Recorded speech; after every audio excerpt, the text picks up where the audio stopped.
بعد ایسے گمراہ اور جاہل لوگ اس وقت معاشرے کے اندر موجود ہیں جنہوں نے علل اعلان کہہ دیا ہے نعوذ باللہ پتہ نہیں کس قسم کی حکمرانوں کی محبت ہوتی ہے، کس قسم کی تقلید میں اندھے ہوتے ہیں۔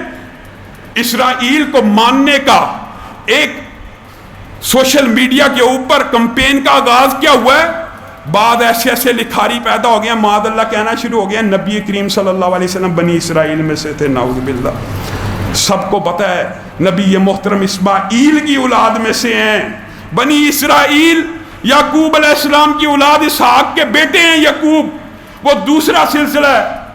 اور پھر کیا کہنا شروع ہو گئے، مفکرین نے کالم لکھے ہیں کہ فلسطین کے اوپر جی یہودیوں کا حق تسلیم کر لینا چاہیے۔ کس وجہ سے؟ وہاں پہ عمر بن خطاب سے پہلے یہودیوں کی حکومت تھی، اللہ تعالیٰ نے قرآن پاک میں یہودیوں کو حکم دیا بیت المقدس کی طرف چلے جاؤ، 40 سال وہ معاشرے میں پھرتے رہے، اللہ نے ان کو رسوا کرنے کے بعد بیت المقدس ان کے حوالے کر دیا، نعوذ باللہ۔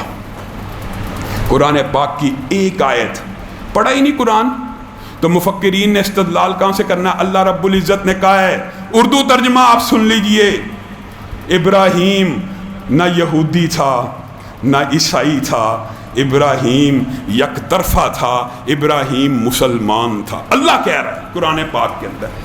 اور بیت المقدس کی تعمیر، یہودیوں کی کتاب اٹھائیے، عیسائیوں کی اٹھائیے، مسلمانوں کی، بیت المقدس کو کس نے تعمیر کیا ہے؟ حضرت ابراہیم نے۔ ابراہیم یہودی تھے، یہودیوں کا حق کیسے ہو سکتا ہے؟ ابراہیم عیسائی تھے، عیسائیوں کا حق کیسے ہو سکتا ہے؟ ابراہیم تو اللہ کہہ رہا مسلمان تھے۔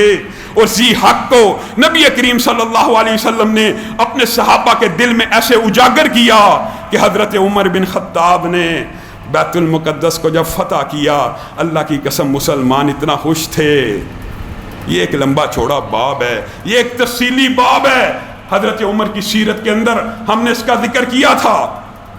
بیت المقدس کے اوپر حقیقی معنوں میں بھی تاریخی اعتبار سے اگر حق ہے تو ابراہیم ہمارے نبی کے والد ہیں، اسماعیل کے بابا ہیں، نہ وہ یہودی ہیں نہ وہ عیسائی ہیں۔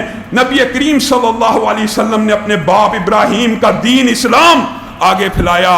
مسلمانوں کا حق تاریخی، آئینی، قانونی طور پہ ہر طرح بیت المقدس کے اوپر ہے۔ یہ ایک طویل